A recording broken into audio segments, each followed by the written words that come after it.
So my name is Sandra Tosello. I'm Program Officer within the Stavros Niarchos Foundation.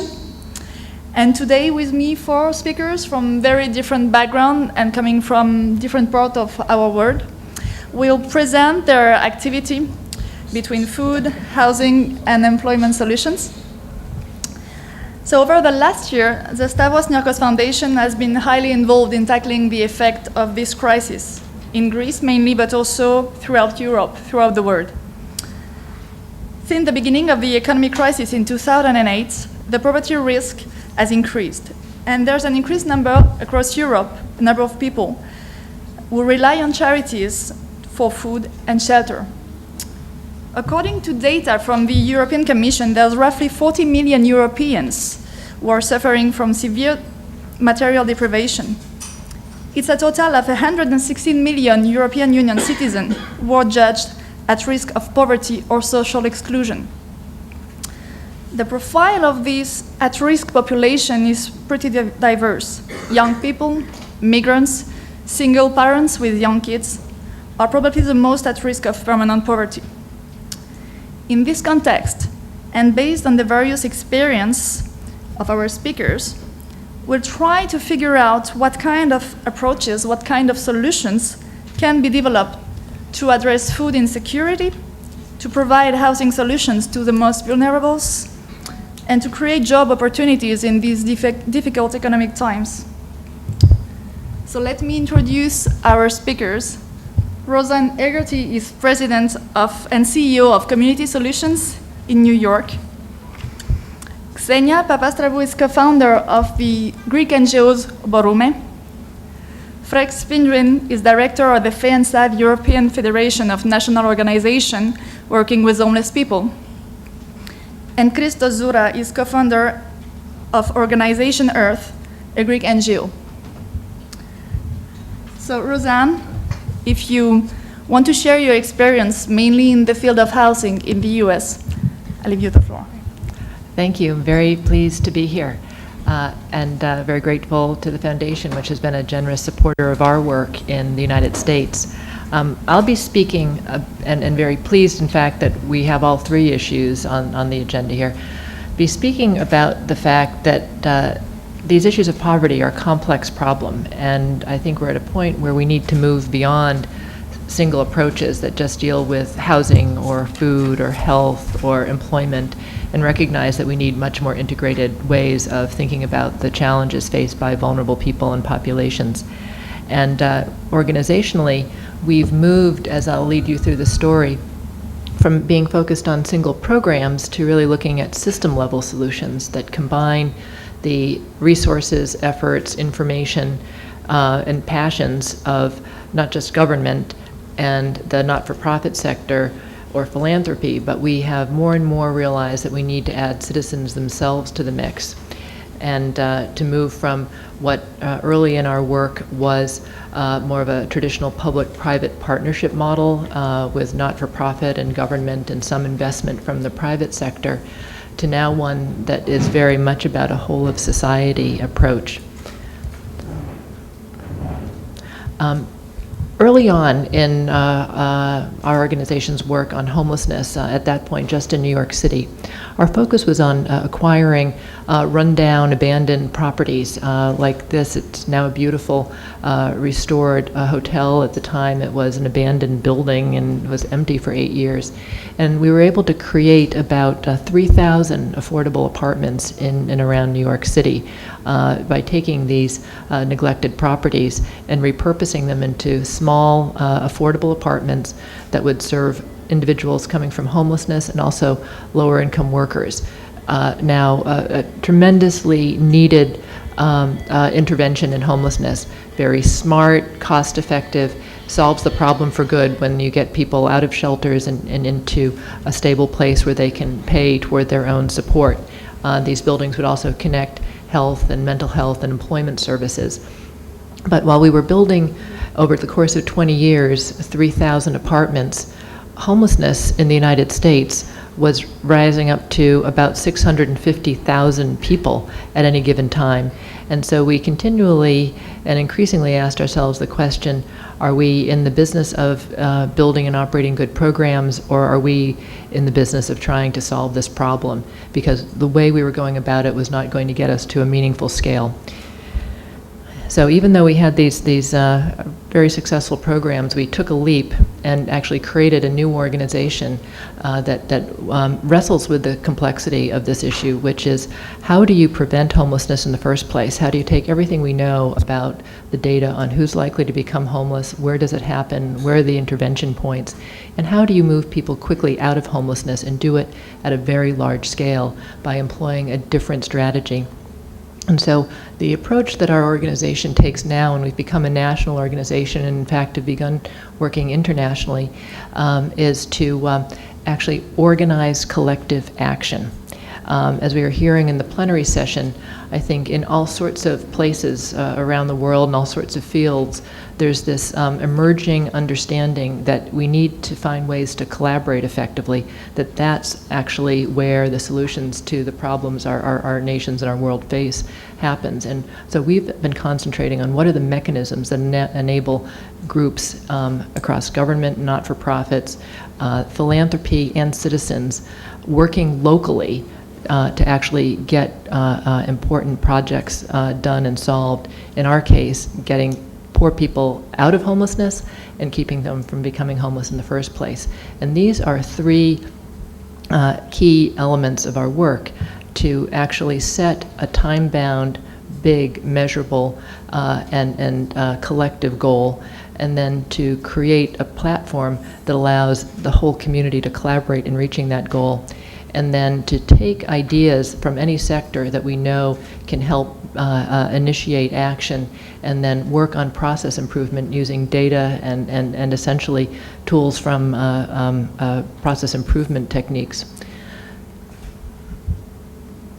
To give you an idea, I'll go to our homelessness prevention work first, and then how we're working on resolving homelessness at scale. This is a map of Brooklyn, New York. It's a very populous borough in New York City, 2.3 million people.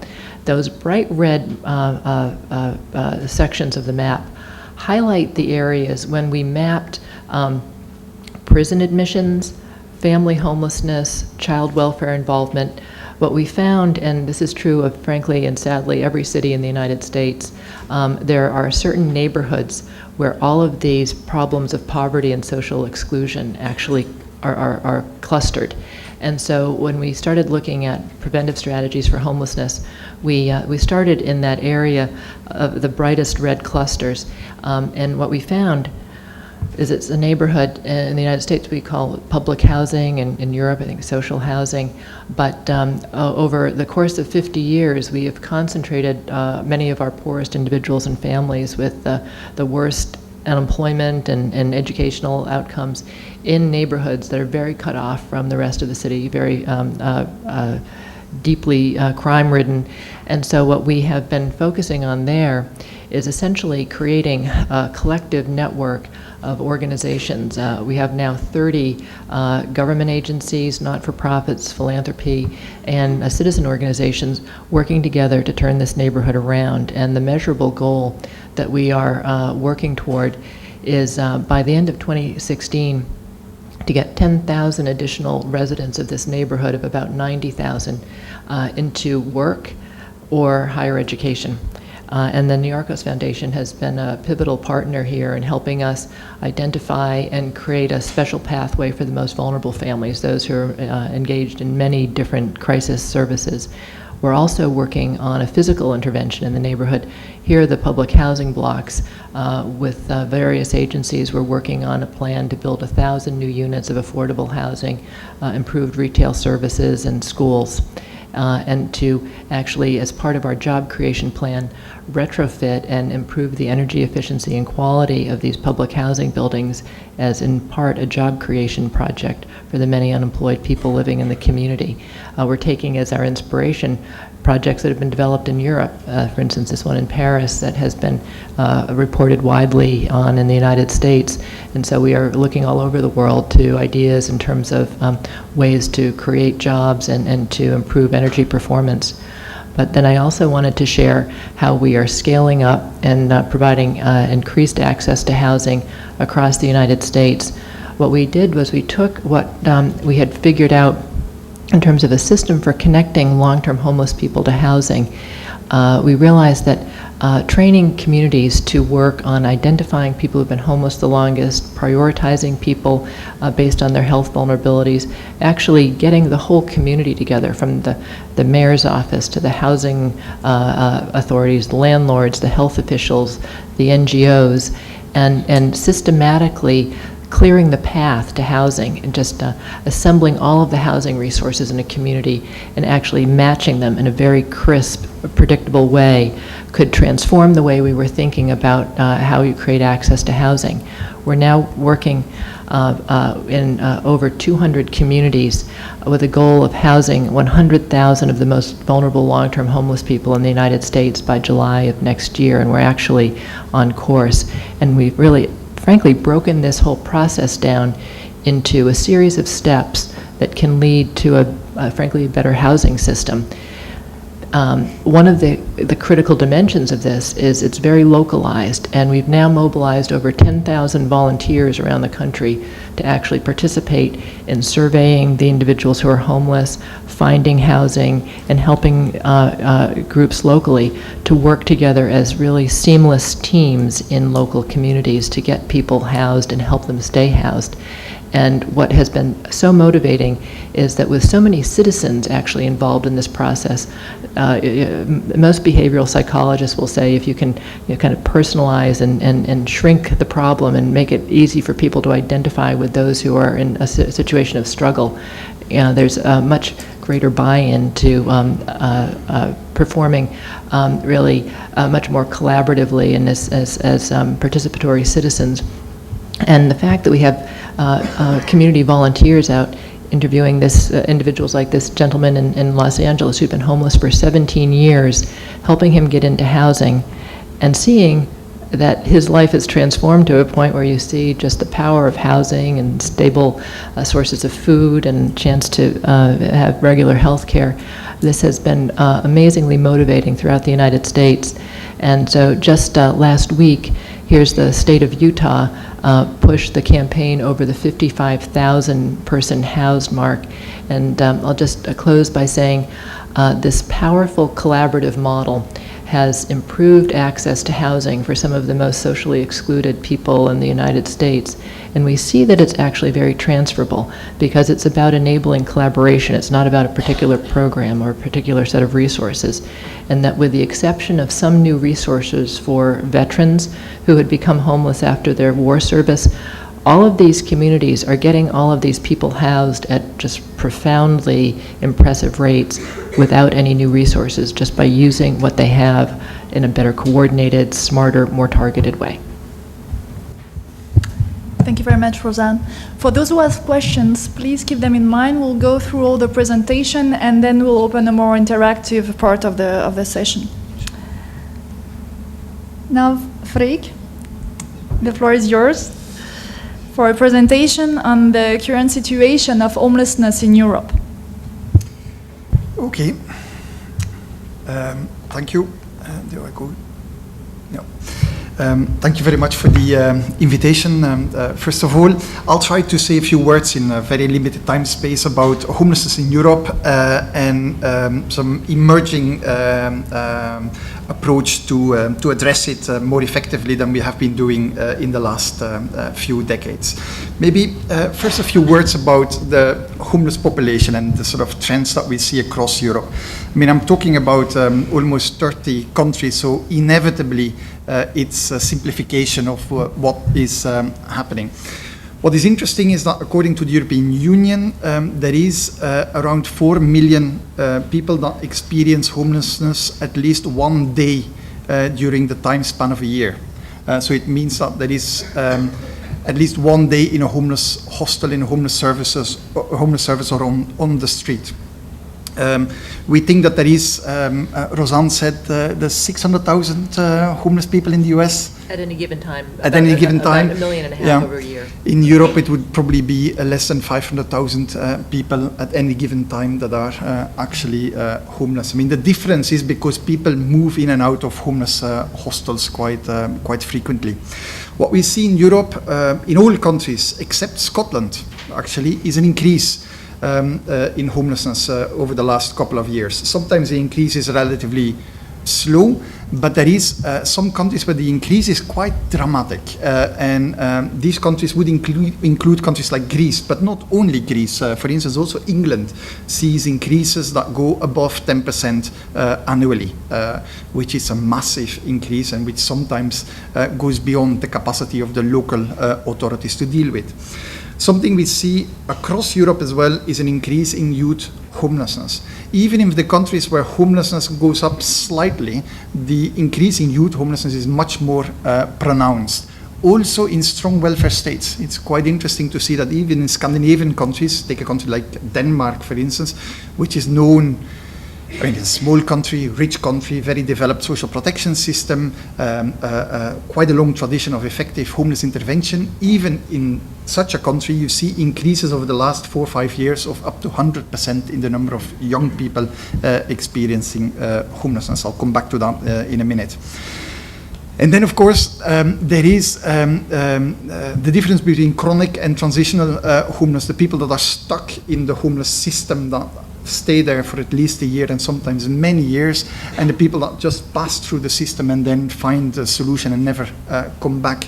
In some countries in Europe, the percentage of people that are chronically homeless, so longer than a year in the system, is sometimes very high, especially in Southern European countries. Data from Italy show that the people that are in the hostels, that 50% of them are in the hostels more than 2 years. It's a massive number of people that are chronically homeless. Now, what we see also in Europe is that the homeless population becomes more mobile than it was before. Mobile within a country, but also mobile between countries. So a few years ago, we saw a lot of mobility from East to West Europe, so from the new member states in Eastern Europe to the Western member states. So Polish people, for instance, would experience homelessness in host countries in England, Belgium, Netherlands, etc. But more and more we see mobility from the south to the north. Also Greek people, Spanish people moving north and finding themselves, some of them at least, finding themselves homeless after losing employment or not finding employment. There's many causes. That brings me to the sort of issue of the causes of homelessness. It's very difficult to talk about that in a very short time frame, but it's clearly that often it's a combination of causes. It's a multidimensional problem, and it's a combination often of structural causes and personal causes. But what I want to highlight is in Europe that in terms of structural causes that we see more and more impact of the flows of the migration policy on the homeless population. It seems that it's the homeless population, the homeless sector that has to deal with ineffective migration policies. In some countries you see a very large percentage of the homeless population being migrants, and often undocumented migrants or migrants with an unclear, unstable legal situation. Greece would be a typical example of that. And in terms of personal causes, I mean, you can think of drug addiction, mental health, etc. We know all of that, but something that we see more and more is that people become homeless because of relational problems. Now, the relational problems can be the actual trigger to get people into homelessness. Maybe some other new trends, and not sort of new trends, but interesting trends to look at, is that in some countries, financial reasons only can be a reason for people to become homeless. It's not so rare anymore to see people, certainly families, you were talking about single mothers, become homeless purely because they cannot pay the rent or they have accumulated too much debt. Also, something recent is the impact of cuts in homeless services, and also in services that sort of prevent homelessness, that actually creates a lot of homelessness. Even if it's obviously clear that it will create homelessness, the cuts happen anyway. And something that we have to look at also in Greece, it's quite useful to think about that. It's sort of institutional release and how it can lead to homelessness. People leaving prison, people discharged from mental hospitals, etc. What you see in countries that are under severe austerity like Greece or Spain or Portugal is that the deinstitutionalization happens by force. You know, the institutions close down and people that are not strong enough just become homeless.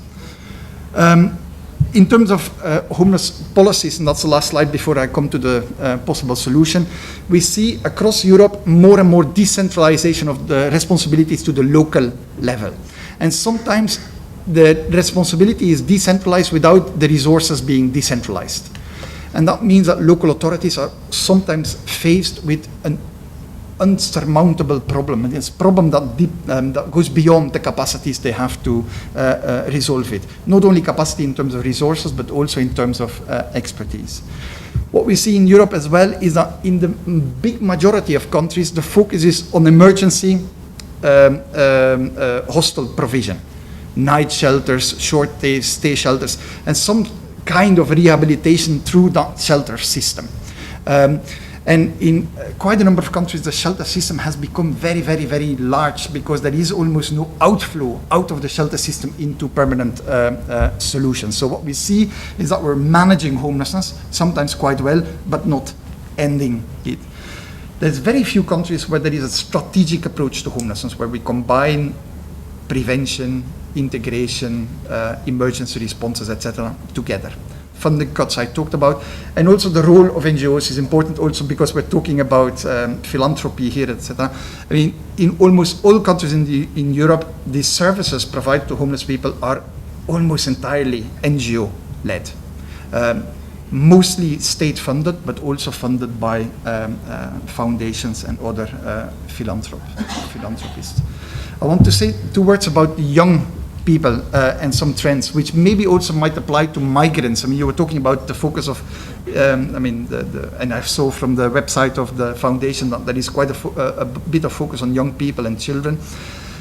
We see a sharp increase in young homelessness, as I said, and the question is if that will be the future chronic homeless people. If you look at the chronic homeless population in Europe, you will see that the average age is around 50. And the average life expectancy is around 60. So it's a group that is about to disappear. But we see now a very sharp increase in youth homelessness. And if we don't do anything about it, it might become the future, or part of them might become the future chronic homeless people. So we have to think of how to solve that. It's certainly linked with employment, but it might also be linked with the fact that we are in a double dip recession. The chronic homelessness that is currently there is to a large extent related to the double dip recession we had in the 70s, late 70s, early 80s. And so we have to be very careful that we don't create a new cohort of chronic homeless people. The problem we have is that we don't have the right policies in place yet to address youth homelessness. We don't know how to prevent it. It's extremely difficult to find out what triggers homelessness amongst young people that are vulnerable and have similar profiles, so it's extremely difficult to prevent. But we also don't know how to address it once it occurs, and we use a traditional health shelter system too much, and we know that it harms the integration possibilities of young people. And I already told about mobility across countries. It applies mostly to young people. Now, the European Union plays a role in homelessness. It's very far away from the reality, but it plays a role in homelessness. And it pushes very much for homelessness as a priority in their social investment policy. I mean, I'm not going into detail, but the European Union has launched some kind of a social investment policy. What it means, social investment, is probably trying to do more with less or more with the same, because it's unlikely that more money will be made available, but there is room to become more effective.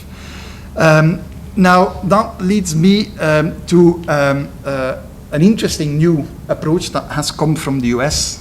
Rosanne probably knows everything about it already, but that has been sort of transformed into some kind of a European approach as well. It's called Housing First approach to homelessness, and it fits well this sort of social investment logic, trying to do more with the same or with less.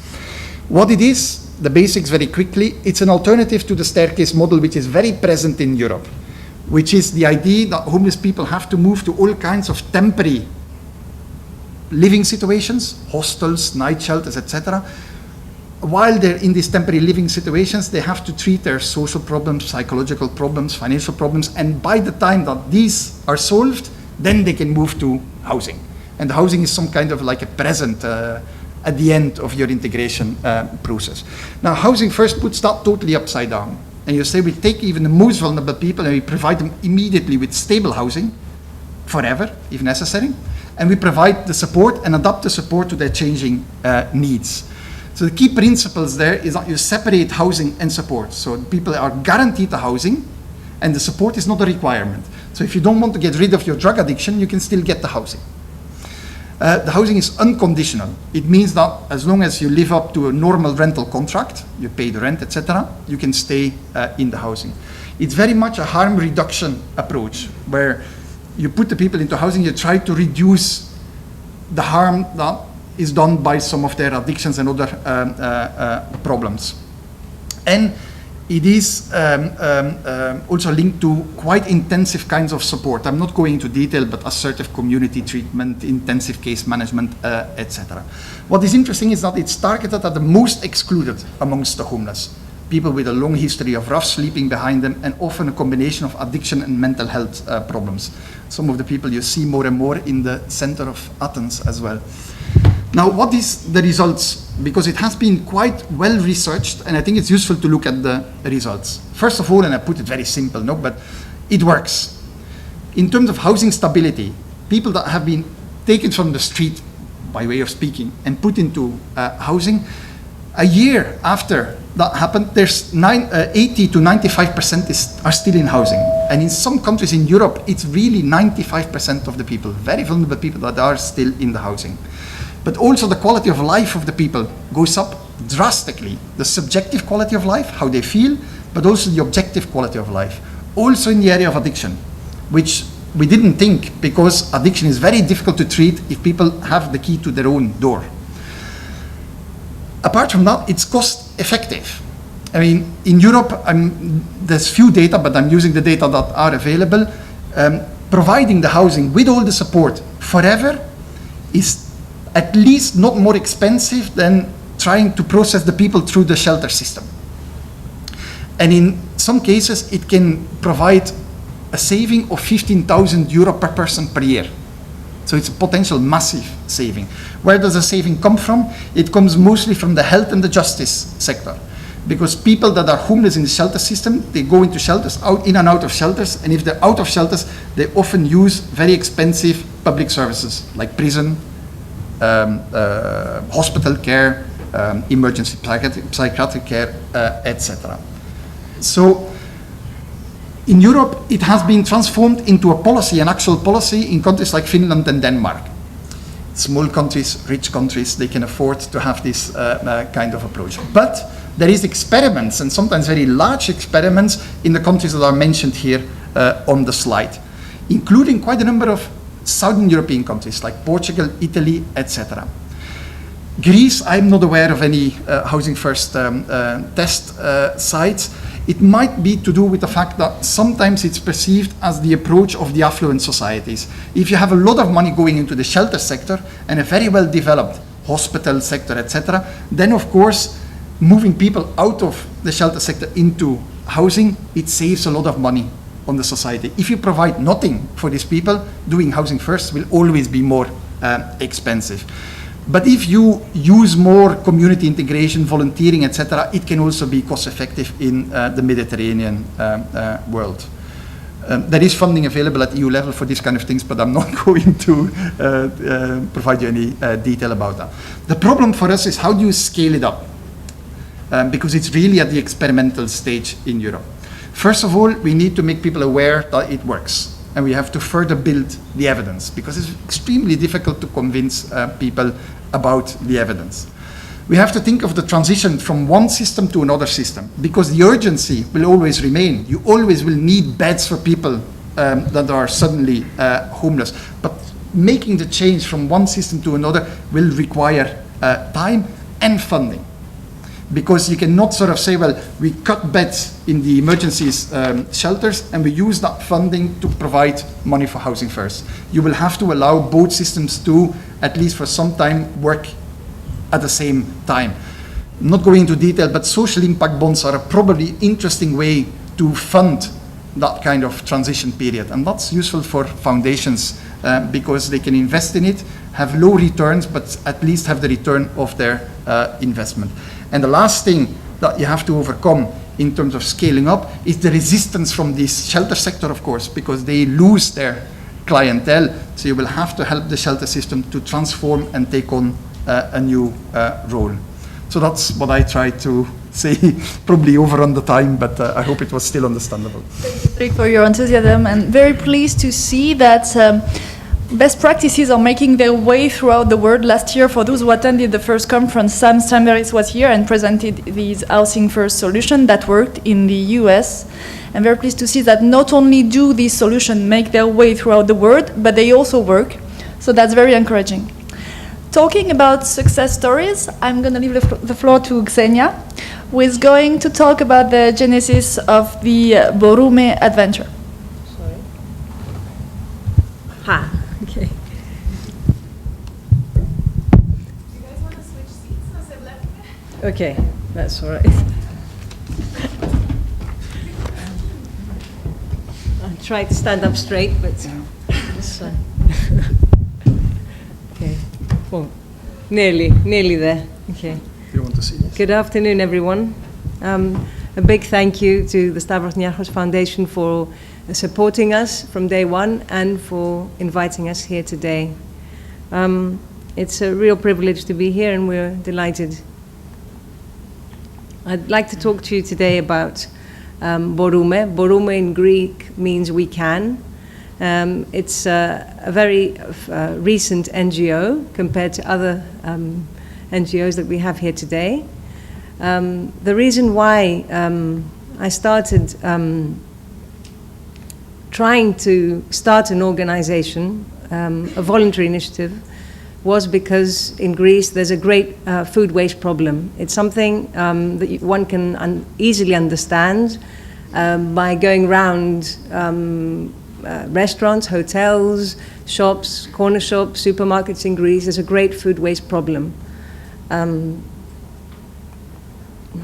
The number of people with growing food insecurity is also something that is an extremely important and very worrying, because when one finds that one doesn't have enough food, or one worries about whether there'll be enough food at the table every day, one isn't in a position to do other things that one has to do in one's everyday life. Of course, housing is the first thing that one needs in order to be able to function, obviously, and it's really interesting that we started with that today. But also food is something I think of priority. The third observation that really plays a very important role in what we do as an organization is that there's a really growing demand for the services of the social services, of municipal institutions, of soup kitchens, of other institutions. There's a growing demand for people who need that safety net in Greece at the moment. Public funding has been cut to a great extent, and these institutions find themselves unable to cope with their daily resources at their disposal. We see also that in Greece, it's been very popular and across the media, across the world, that there's a growing solidarity amongst the Greek population. And we see that people really want to help, and we see that many groups are emerging that want to get organized and want to work in their neighborhoods to solve and to help in many ways. But at the same time, there was no mechanism to save food and make sure that that food was being donated to people in need. So on the one hand, There was growing food insecurity, growing need for food, and on the other hand, no mechanism to save all this wasted, all this surplus food. Right. Greece features in the media a lot. We heard the European figures on food waste and food insecurity. In Greece at the moment, as you probably have heard, the population that faces food insecurity is growing. It's at 31% of people. The population is threatened with poverty.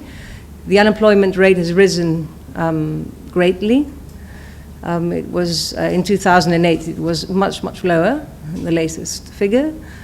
We don't have very good data about how many people turn to soup kitchens for help, but the last figure that we do have relates to 2010, and that's 1 in 11 citizens of the region of Attica have actually turned to a soup kitchen, and that's a very big number.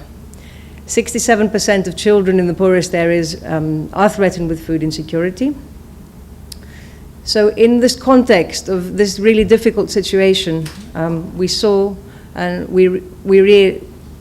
that there was so much food waste. You can see that every EU citizen throws away 179 kilos of food per year.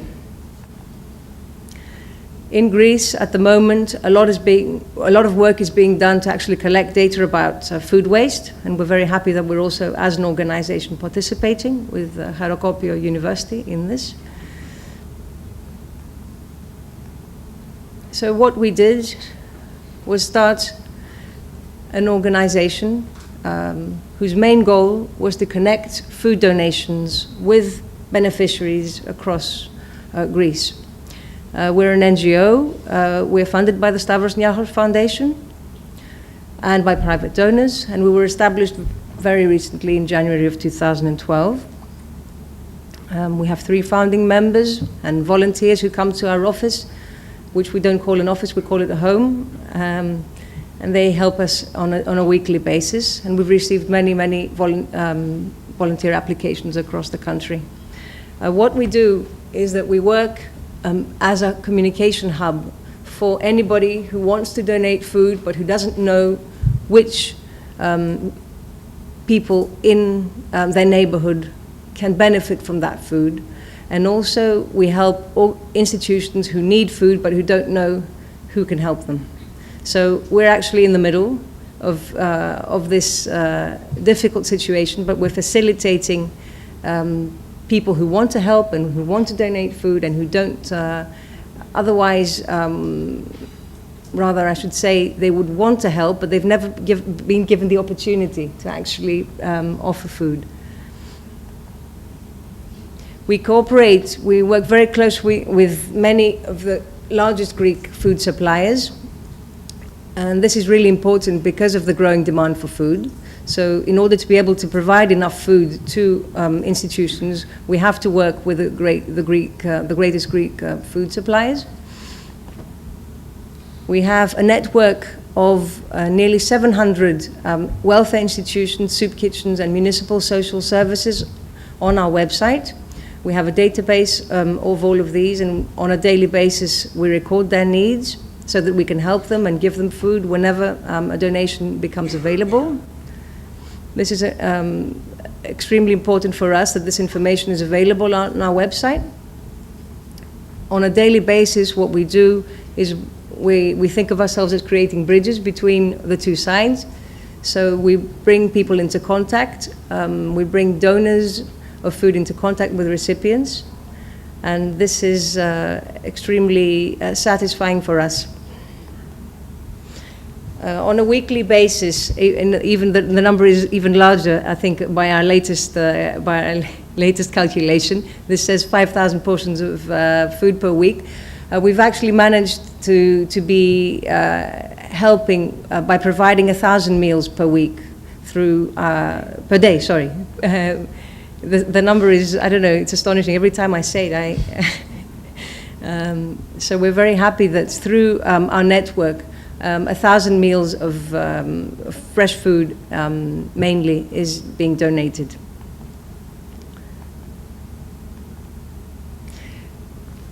How Beruma works, I think, is very important because it's, I think it's the reason why it's been successful in the sense that many people are calling us up and offering food through our organization. This is how we're measuring success, in the sense that we never expected that in such a short space of time we'll have managed to be offering 1,000 meals per day.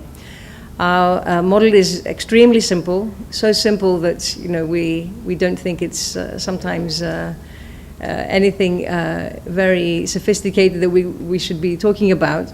It's extremely low cost to the maximum possible, and we try and have it work as efficiently as possible. What we do is, on a daily basis, our volunteers and our staff communicate with beneficiaries across Greece in order to know about their needs. If you want to help somebody, you have to know what they need first. So this is extremely important. It's also very important because institutions get help from different sources. So there's no point in giving an institution apples, for example, if they've received 500 kilos of apples on the previous day. So you have to know as real time as possible the needs of different beneficiaries in order to be able to help them. We also have an incoming flow of information about potential food donations from people organizing their weddings, for example, on the Greek islands, from shops calling us up and saying we want to give the food that gets left over at the end of the day, from restaurants, from hotels, from any possible source of food. And what we do is that we try and connect these in the best possible way in order to make sure that the model works as efficiently and as low cost as possible. So what we do is we see every time a food donation comes in, we see which institution in that area, in the same area, needs that food that is on offer, so to speak. And if the needs match what's being offered, we will connect that food. And our greatest aim is that the two sides will continue to communicate after their initial, after we've put them into contact for the first time. So the main thing that we do is to coordinate that the food gets picked up by the beneficiary directly from the food source, which means that we make it extremely easy for somebody to donate food. They don't have to think about it. If they're very busy with their business, many of the small Greek businesses, people are tired at the end of the day, the employees want to go home, nobody wants to have to worry about the food that gets left over, but they also don't want to throw it away. So what we do is we make it extremely easy for them. We arrange for somebody from the institution to actually go and pick up what is being offered at a particular time that suits the shop or whatever it is. And in that way, it's extremely easy. It doesn't cost a lot because the beneficiary is in the same area. They don't have to pay a driver, for example, to travel to the other side of town.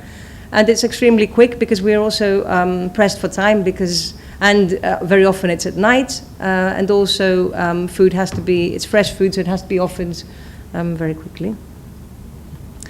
And also another part of what we do is that we're trying to engage social media as much as possible in order to get people inspired by what we're doing, in the sense that what we're seeing is that people feel very hopeful about what's happening in Greece at the moment. The fact that food isn't being wasted at a time when so much food is actually in demand is actually making people feel much better about what's happening. We hear about about kids hungry in schools, we hear about soup kitchens, we see all this on television, And I think it's a crime to be living in a society where there are these acute problems and not to be doing something about it. So I think people are engaged through our social media, and we try and put up examples on our webpage and on our Facebook and our Twitter page, and this has really helped more people support our idea and help. And it's also meant that despite the fact that we're trying our best to actually find new sources of food, people are coming to us to donate food instead of us trying to find new sources. Okay. I'd like to say just a bit about the sort of food that we connect. It's a range of very small donations to larger ones. We might have a lady, for example, like Margarita, donating 10 portions of fish soup. She might call us up on a Sunday evening. This is a real example. And she says, I don't know if there's a shelter in my area or an institution, but I want to donate some food. It so happened that we could tell her that there was an institution on the 60 meters away from her house. So I don't want to tire you very much, but I just want to say that what we see is that ordinary citizens are very much involved with the work that we're doing. We're saving food locally in neighborhoods. Very often people don't know that there's an institution in their area, so this is one of the very important things that we're trying to highlight. And we've actually managed to work with municipalities across the country to offer food in many municipalities. We've got more than 75, so we're very happy. Thank you very much. Actually, yes. Thank you very much. Actually, about donating food today, yes, the food from tomorrow, the food from the conference also will be donated. 150 meters away, there's a homeless shelter, also funded by the Stavros Niagara Foundation. So Thank you, Xenia, for the communication. I hope this successful idea of Boroume will be inspiring for other people within the Greek society who want to support the community. Another example of projects happening in Greece will be presented by Christos Zouras, who is going to present the work of Organization Earth.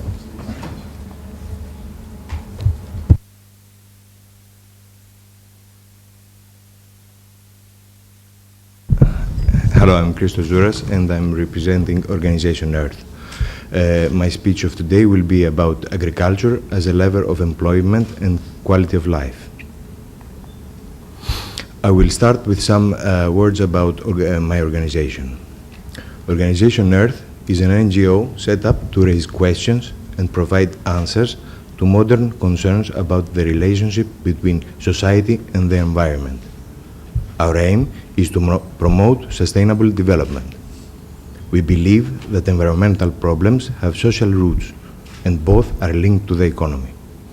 So in Organization Earth, we try to deal with these pillars in order to create solutions towards a better quality of life. In trying to implement the organization's vision, Organization Earth has developed a hub, only 10 kilometers away from the center of Athens, open to the public by the name Center of the Earth. We have created an experiential tour of our 25-acre grounds, which aims to educate our visitors, children and adults, on the prospects of sustainable development and how it can lead us to prosperity. A few words about the role of organization for employment and food production. An historic perspective, very brief. Our civilization developed much faster as a result of the development of agriculture. When our nomadic ancestors began to settle and grow their own food, human society changed forever. Not only did villages, towns and cities begin to flourish, but so did sciences and arts, as well as knowledge in general. Evidence consistently shows that agricultural growth is highly effective in reducing poverty. We can easily claim that agricultural growth has been always good for the poor. Rapid increases in agricultural output brought about by increasing agricultural land and labor productivity have made food cheaper, benefiting the poor who spend much of their income on food. Today, population pressures on the planet's capability to produce food have created increasingly severe environmental and social problems. And now let's talk a little bit about Greece. Historically, the agricultural sector was always of high importance for the country. In the 80s, farmers made up nearly 30% of the total labor force. In comparison today, only 7% of the labor force are employed in the sector. The importance of this downsizing is even higher because of its connection to tourism, environmental protection, and the food industry. In Greece, it is estimated that almost 500,000 people, one-third of the unemployed population, will return to their villages to become farmers. The most important problem these people face is that they have lost their connection to the earth and have no knowledge of agriculture.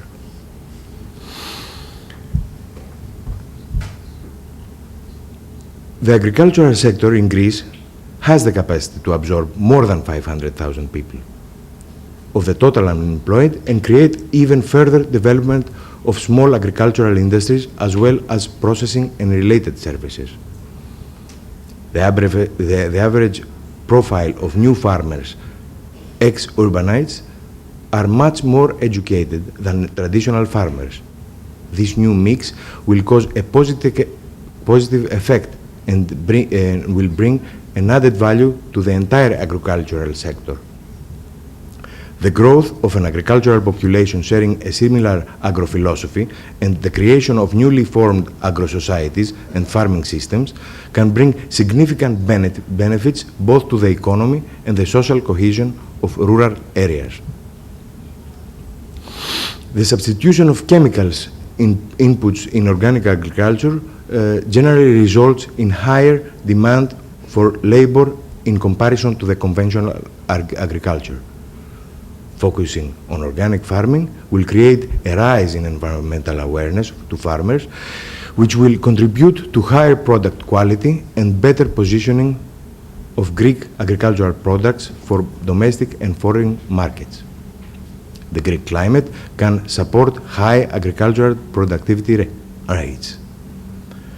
And a potential rise in the Greek agricultural sector will grow parallelly with all three pillars of sustainable development: society, economy, and environment.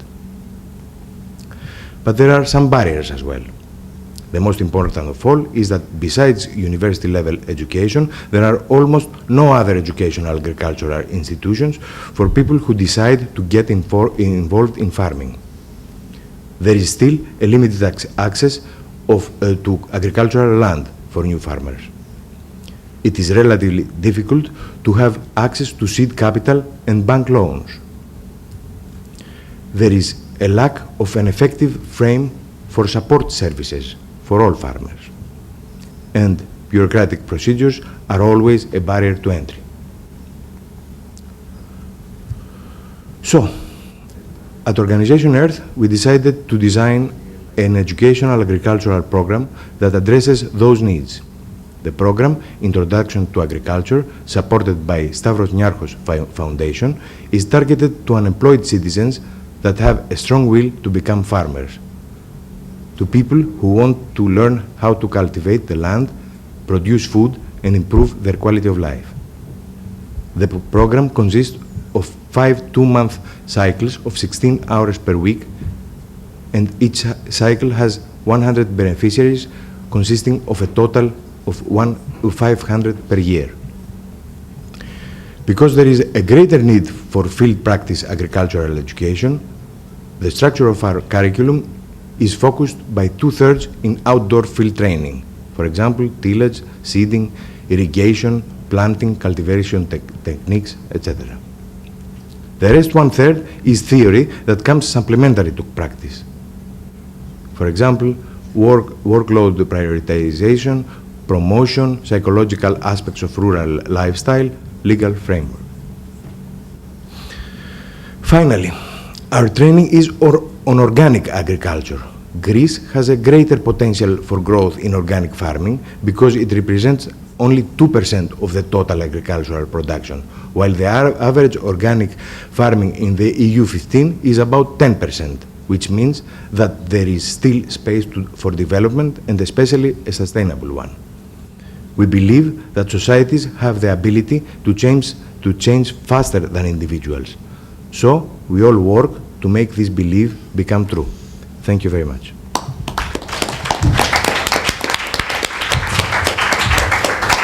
Thank you very much, Christos, for this encouraging example also. I've seen several representatives of other organizations in the audience. Don't hesitate to share your experience too with everyone. And now the floor is yours. If you have any questions, our speakers are here to answer. No microphone? Okay. Mirto. Hi, I'm Mirto from the Steinberg Foundation. I have two questions, if I may, to the people dealing with homelessness. Hi, Rosanne. I could have more, but I'll limit myself to that. First of all, I mean, you talked about long-term, housing as a solution, as a necessary solution, which is effective and which works. Both of you said that, and especially in collaboration with the community.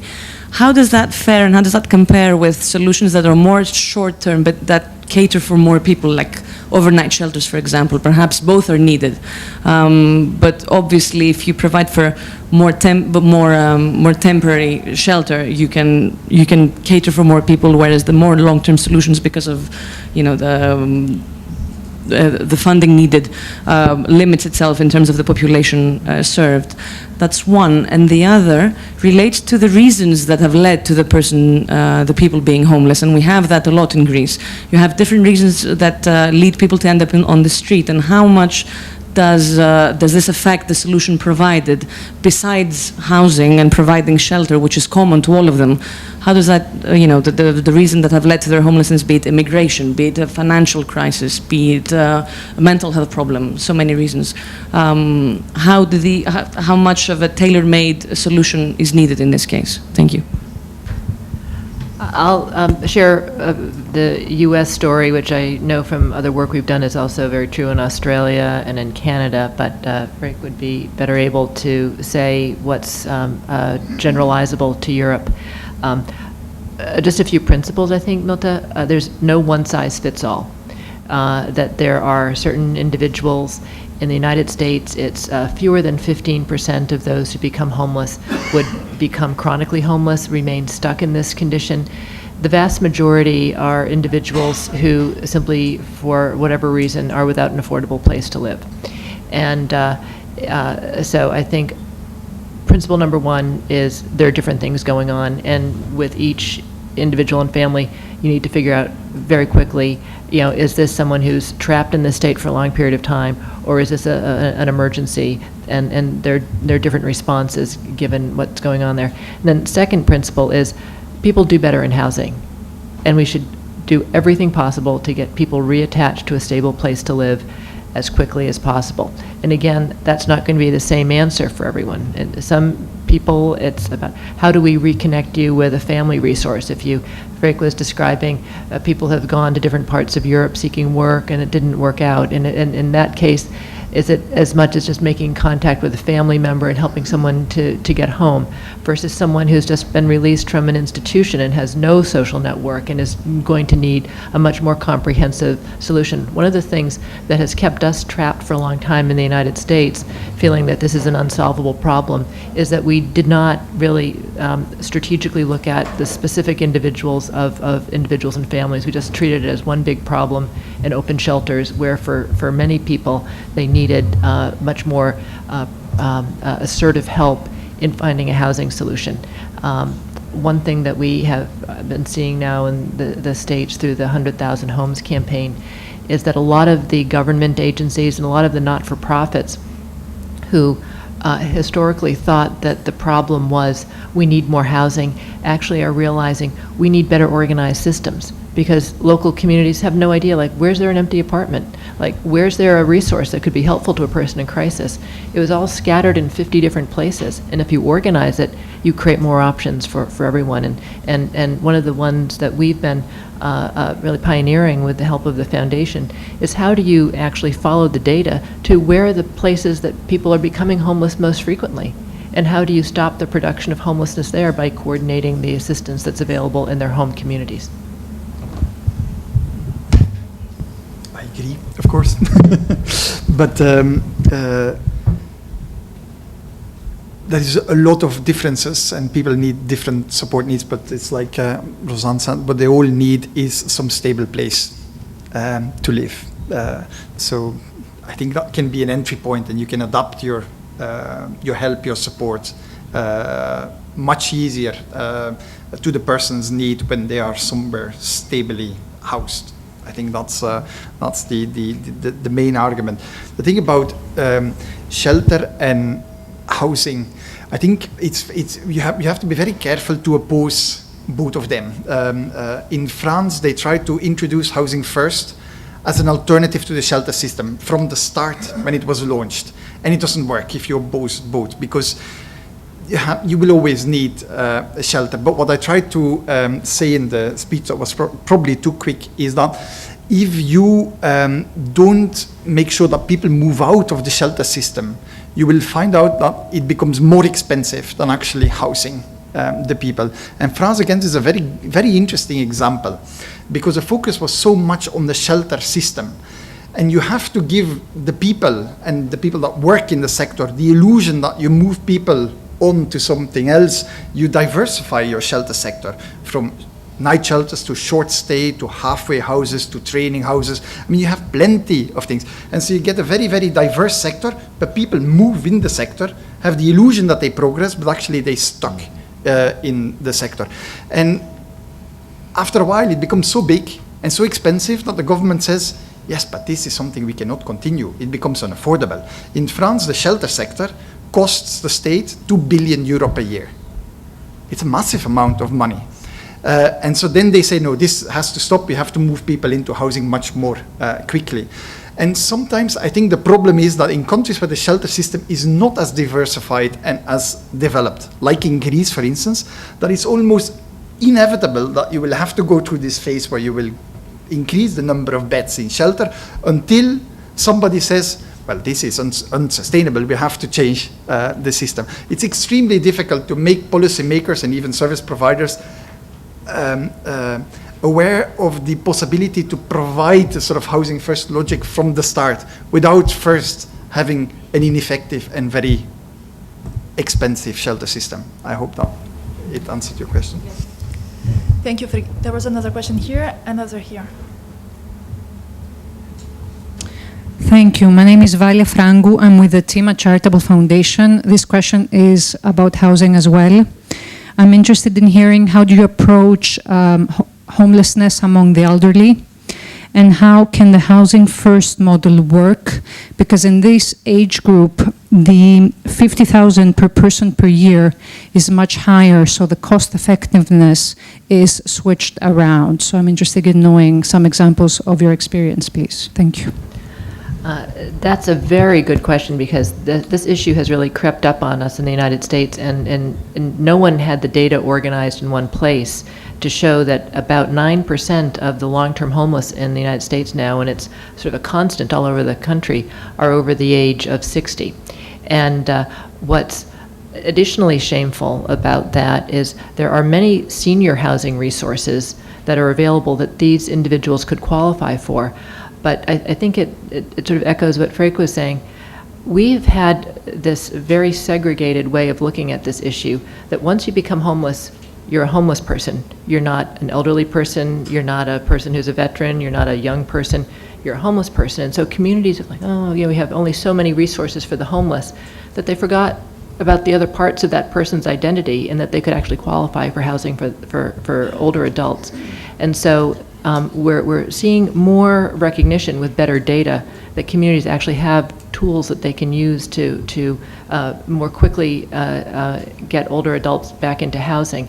But your question about housing first is important too, because while there's been much discussion of it as a principle around individuals with mental health and addiction issues, it's just the right way to respond to homelessness. Get people, whatever their situation, back into stable housing without any condition quickly.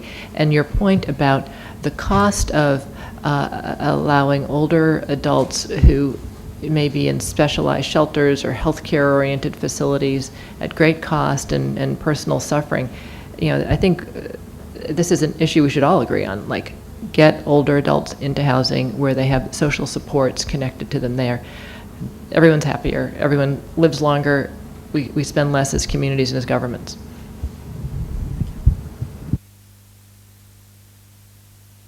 Yes, my name is Lazarus Papageorgiou, and I'm working for the NGO Bread and Action. Every time that I'm present in sessions like this, I feel happy, but at the same time I feel a little bit sorry. Why? I felt happy because I saw in the story of Mrs. Papastavrou the basics of the foundation of our organization. We were founded 17 years ago, and our initial was exactly the same as Mrs. Papastavrou explained it. We saw that it was a lot of food which was lifted out, and we decided to use it the way as a bridge at the beginning. Now we are collecting and distributing about 200 metric tons of food per year to the people, and we are cooking about 150 meals per year in our installations. Having such a big population who is coming to take these meals and food and also clothes and furnitures, we understood in the early stages that there are a lot of other needs for these people. Among them, it was the employment, health caring, because they could not manage their health problems, and housing. We proceeded on finding jobs for some of these peoples, and we were successful in a certain degree, a small degree. We founded lately a department for assisting them in health problems, and we were successful, but we are afraid to enter into the housing. Why? So I was happy for all these previous ones, and I feel sorry about the housing. Why?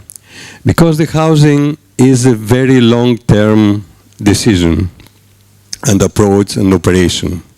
You cannot put the people in a house and not having money or other financial means to take them out after 6 months or 1 year. And this is the one minus, let's say negative. The other negative was just by hearing Freek, who said that the French government calculated that it is about 2 billion euros per year. This is meaning that someone is on the other side, and he says that I'm spending 2 billion, and if you can come with a solution which will be more cheap, more affordable, I could assist you. In our country, we do not have anyone on the other side. So we are afraid to enter seriously in this problem.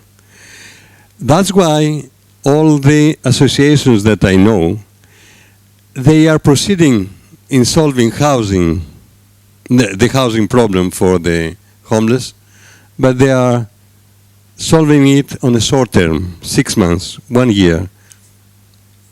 I don't see anyone, I don't know anyone who is offering housing for more than 1 year. So this is not a question, this is statement, I would be very happy if I hear from donors or foundations like the ones that they are giving you financing in the United States to support NGOs on the long term. Housing by nature is a long term, and the way that you have explained it, Rosanne, is very long term. So I don't know anyone from the government that he would be interested, so only the donors, the foundations could assist NGOs, as it was explained before. NGOs is the solution, are the cheap operators, correct? Thank you very much. Would you like to react? Yeah, and it's such an important question. And in the United States, we do not have an adequate social safety net in terms of there being housing or housing supports available for all who need them. And so we've been doing a lot of looking at what are ways in the developing world, communities without an organized government-led social welfare system around housing are solving this problem. And frankly, there are phenomenal numbers of very powerful, I think, transferable models of cooperative-based housing and other forms of housing that do not require subsidy that I think all of us in the developed world need to pay attention to. And that I think we've had too narrow a view of, frankly, the role of the state, and if there isn't a subsidy there, and if the government isn't spending 2 billion euros, there's no one to do business with. There are at least 2 European models I find very inspiring, one called Barka in Poland, and another that began in France called Emmaus or Emmaus, which are essentially about individuals who've been displaced, sharing housing together and supporting themselves in a more communal environment. But there are solutions out there, and I think we just have to get more inventive. And there's something very powerful, and I think all of us have sort of alluded to it. If you make a commitment to just solve something, it's amazing how much energy, resources, ideas flow into that commitment. And I think your heartbreak over these years trying to find this peace, I think there are people who work with you, but I think probably the answers are not in the conventional ways we've been thinking about these issues. Can I say something? Sure. Barka in Poland and one called Emmaus, or in French Emmaus. Emmaus. And they're international, I believe. So. Well, first of all, maybe a comment on the comment of Rosanne. Barka Foundation, I would have. We are very skeptical about the model that they have developed, but we can maybe afterwards talk a little bit more into detail. But at European level, it's certainly not put forward as an example to follow. But on the housing is of course an important question. And in some countries, it's a very difficult one to overcome. I mean, if you look across countries, because there is countries where the housing is not a problem, where homeless people can actually access quite easily the housing because they have several options. And the options that are usually there is social housing. But of course, if the Troika decides to delete social housing from the Greek system, yes, it creates an extra obstacle. In countries where there is very little social housing, there is sometimes quite interesting practices to try and socialize the rental housing sector. In some countries, there is a lot of small homeowners, especially older people, that might have moved from their house into an apartment, keep the house, and rent it out on the private rental market. Sometimes it's possible to convince these people to rent out at a below market rate. If in return you can promise that the tenants that you put in the housing will pay the rent, that it will always be occupied, and that they behave. And there is models, they call it social rental agencies, that act as intermediaries between the private rental sector and very vulnerable groups, like homeless people. And it works quite well, and it's relatively cheap. So even in a country where the public means have reduced drastically, it's maybe something to think about. The other possibility is the banks. I don't know precisely what is the situation in Greece, but a number of banks that have been bailed out by the governments own an enormous amount of real estate, often empty real estate. And they keep it sometimes empty for speculation, reasons of speculation. I think there is room to put pressure on the banks to make at least part of their real estate, the bad banks, part of their real estate portfolio available for social purposes, including housing for very vulnerable groups. I mean, you don't need a massive amount of housing. I think they can play a role. Maybe you can push the idea back to the European Union, and they might put some pressure on banks to make some of the real estate portfolio available. Then the empty housing. I just took a taxi from the airport here. The number of empty houses in Greece is just phenomenal. I think there must be a way to bring them back onto the market at affordable prices.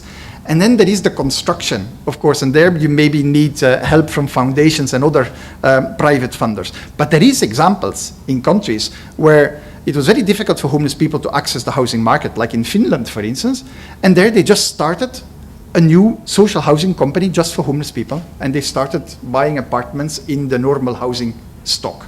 And they run now 10,000 houses. You start with 2 and you end up with 20. I mean, they took 20 years for them to develop that. But maybe if you start constructing, I mean, convincing somebody to fund construction for homeless people, it can actually work. There is examples. But I am aware of the difficulty in Greece to overcome it. Thank you, Freek. I'm sorry, we'll have to wrap up. I would have liked to have more time to raise questions, especially also to talk about the role of the corporate world. We had no real time to talk about that. Probably this crisis has driven to a lot of pain in the country, but something is sure, as we have seen today. There's obviously a huge increase of solidarity within the community, and it has also maybe opened the door to more debate, as Rosanne and Freek illustrated today, for potentially changing the way social services are provided in Europe. And that's already a good start. I hope to hear more about new initiatives in Greece during the conference next year. Thank you very much to all of you. We should go back to the main conference room for the closing session. And our speakers will be with us probably until tomorrow, so don't hesitate to get in contact with them for more questions. Thank you.